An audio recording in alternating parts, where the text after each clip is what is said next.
Acorda, vascaíno! Bom dia, meu povo! Tudo bem com vocês? Como estão aí nessa sexta-feira, início de final de semana? Tudo certo? Como sempre, antes de iniciar esse Acorda, eu vou aqui falar com vocês, perguntar, na verdade, se você já conhece o aplicativo 365 Scores. Não? Bom, o 365 Scores é uma plataforma digital que reúne as notícias do seu time do coração, resultados em tempo real, escalações, tabelas sempre muito atualizadas das competições que seu time está participando, e não só do seu clube do coração, mas de todos os melhores times das melhores ligas do mundo. Então, se você ainda não usa o 365 Scores, corra, baixe e aproveite esse aplicativo maravilhoso. Bom, eu vou começar esse acordo aqui trazendo a informação de que hoje, às 11 horas da manhã, a Vasco TV irá fazer uma live, para divulgar o balanço de 2020, financeiro, que será divulgado hoje. E aí a Vasco TV irá transmitir para que vocês possam ter acesso, para que todo mundo saiba de tudo que está acontecendo. E o canal buscou informações e parece que essa dívida realmente aumentou na casa aí, não aumentou na casa porque senão seria um absurdo, mas parece que a dívida no momento está em torno da casa dos 800 milhões de reais ou mais, Então, assim, o que aconteceu para essa dívida aumentar tanto? O que estava acontecendo em 2020 no Vasco? É óbvio, gente, que a gente não pode ignorar a situação da pandemia, Estamos vivendo um momento completamente atípico, em que não está tendo jogo presencial, A torcida, na verdade, não pode comparecer aos jogos. Então, o que acontece? O time não tem mais a receita de ingresso, não só de ingresso, mas de compras, A moeda do jogo que compravam no jogo, o consumo, dentro de São Januário, todas essas coisas. Isso precisa ser levado em consideração, porque também, por conta da pandemia, muitas pessoas precisaram cancelar seus sócios torcedores por uma situação financeira. Também tiveram as pessoas que cancelaram porque realmente não aguentavam mais a situação do Vasco e não aguentavam mais a gestão. Então, assim, é uma situação que a gente olha e fala, poxa, mas o Vasco caiu, O Vasco não fez investimentos no time. A gente fizemos, mas não foram investimentos, Porque foi, sim, péssimo, coisas horríveis, peças muito ruins, que não agregaram, Então, assim, o Vasco não investiu em jogadores de alto nível, mas com certeza tinha um salário muito alto para o que o Vasco podia oferecer. Por exemplo, o Felipe Bastos, que aí depois voltou, reduziu o salário, enfim, Mas, assim, é um absurdo, é surreal, porque 2020 tudo bem, foi um ano atípico, pandemia, mas sério, sair da casa ali dos 600 milhões para 800 milhões, da onde vem isso? Com o que gastaram esse dinheiro? O que aconteceu para simplesmente aumentar em 200 milhões de reais ou mais por aí? É simplesmente uma coisa que eu penso, gente, vocês talvez me perdoem pela ignorância, mas eu não tenho nem ideia, não consigo nem imaginar o que são 200 milhões de reais, meu povo.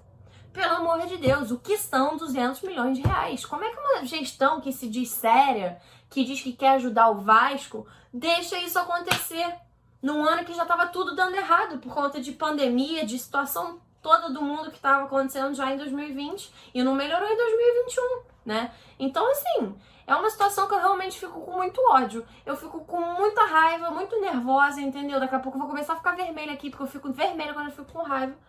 Porque isso é surreal. É uma coisa completamente bizonha.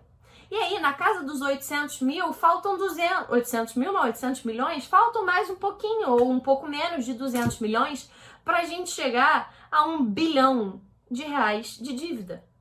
Um clube como o Vasco, um clube com o tamanho do Vasco, com a história do Vasco.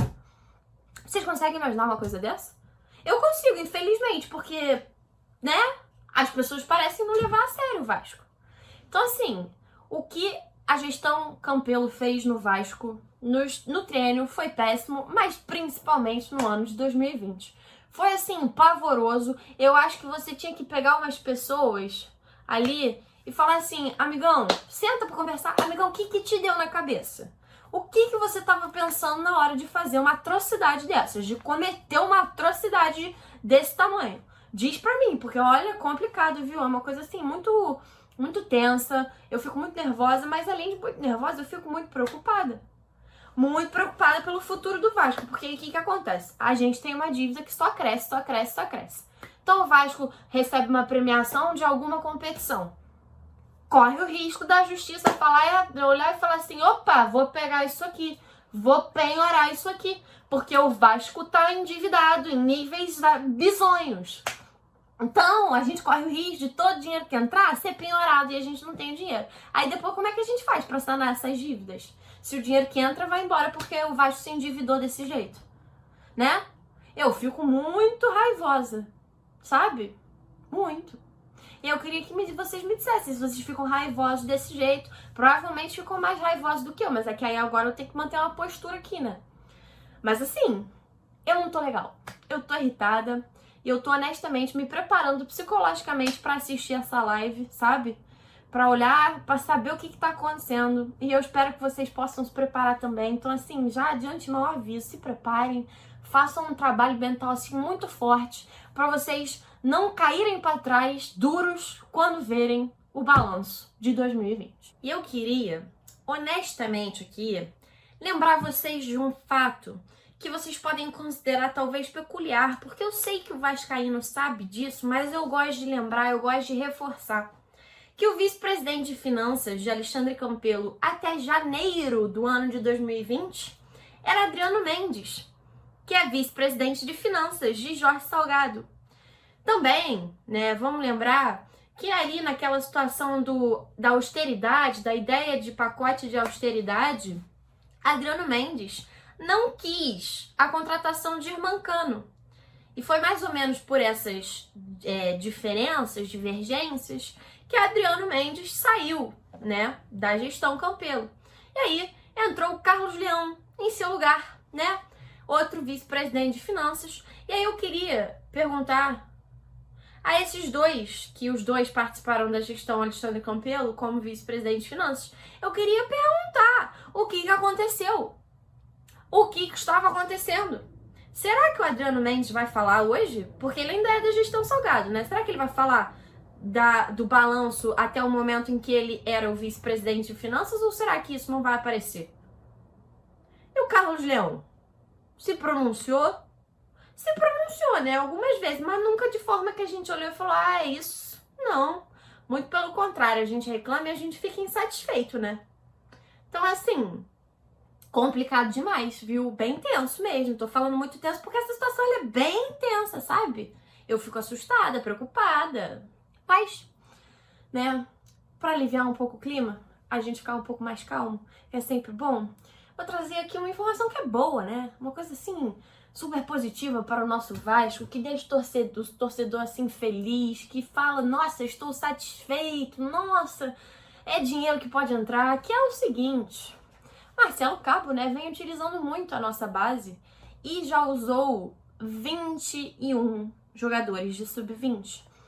21 é um número bem alto e é muito interessante a gente analisar que o Vasco ainda não perdeu no comando do Marcelo Cabo. Tudo bem, né? A média de idade do time aumentou, todas essas coisas. Porém, ainda temos uma presença muito grande da nossa base e isso é muito positivo, né? Que eles estejam tendo toda essa visibilidade e reconhecimento pelo futebol que estão tendo. Porque isso atrai propostas, né? O Bruno Gomes já recebeu proposta. E aí o Gabriel Peck, por exemplo, que vem, né, fazendo muitos gols, é o nosso artilheiro no Carioca. Ele também pode ser alvo de proposta. O próprio Lucão, porque é goleiro de seleção e é ótimo goleiro. Então, assim, eu acho que essa experiência com a nossa base é muito boa para que realmente que os meninos ganhem, assim, uma visibilidade que vai ser importante, porque, infelizmente, o Vasco se colocou numa situação que a gente precisa da venda dos nossos ativos. Infelizmente, geralmente, na maioria das vezes, realmente é preço de banana, mas o Vasco se colocou nessa situação e enquanto a gente estiver nessa situação, a gente vai precisar realmente vender para tentar se salvar minimamente, né? Eu acho que e o Alexandre Pássaro, então, parece me passar essa seriedade de que, então, se a proposta é muito baixa porque eles julgam que o jogador merece, iremos recusar e esperar. Isso eu também acho muito legal, porque às vezes, né, o jogador vai embora muito cedo e quando sai muito cedo, vai imaturo ainda ou vai para um país que pro futebol dele não é bom, e aí desanda, ou, né, é vendido a preço de banana e a pessoa tinha um potencial muito grande, mas aí vai para um time que não é nem utilizado direito. Então, assim, Isso também é muito complicado, são vários aspectos que cerceiam essa situação que precisam ser analisados. Mas eu confio no julgamento também do Alexandre Pássaro, se ele acha, então, por exemplo, o Bruno Gomes, né? Eles recusaram a proposta pelo Bruno porque acharam que era baixa, que o Bruno merecia mais. Então eu confio no julgamento de que o Pássaro acredita que ele merece mais, então uma hora vai aparecer uma proposta que valorize o Bruno Gomes da maneira que ele merece ser valorizado, né? Eu não vou tirar meu chapéu pro Pássaro, não vou falar que é meu ídolo, que nada disso, mas realmente o trabalho dele, dentro do possível, é bom, né?